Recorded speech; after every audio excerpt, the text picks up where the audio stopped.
diretsahang usapan sa iyong maternity benefits. Ayon sa bagong batas, bawat babae na nagtrabaho sa gobyerno at sa mga pribadong kumpanya ay mayroong karapatan sa maternity benefits. Ito ang dapat ninyong tandaan sa bagong batas. Ang maternity leave na may kabuuang bayad sa benepisaryo ay hindi kukulang sa 105 days.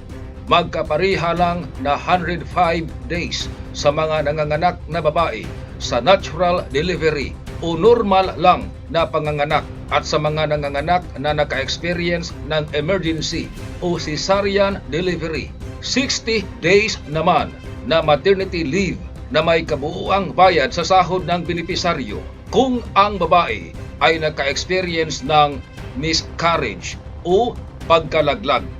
Ito pa rin ang dapat tandaan. Matapos ang 105 days na maternity leave, pwede itong i-extend ng 30 days, ngunit wala nang bayad sa benepisaryo. Sa mga solo mothers o mga ina na nanganganak ngunit walang asawa, mayroon silang dagdag na 15 days na maternity leave na may kabuuang bayad base sa bawat araw na natanggap na sahod. Kaya sa mga solo mothers, 120 days na maternity leave na may kabuuang bayad ang kanilang matatanggap. Ang 105 days na maternity leave sa nanganganak ay pwedeng ipagamit sa ama ng kaniyang sanggol, ngunit hindi sumubra sa 7 araw. Dapat rin itong tandaan base sa bagong batas. Ang maternity leave ay benepisyo sa mga babae na nanganak na may asawa o walang asawa. Ito rin ang dapat tandaan sa bagong batas. Noon, hanggang 4 lang na panganganak ng babae ang benepisyo sa maternity leave.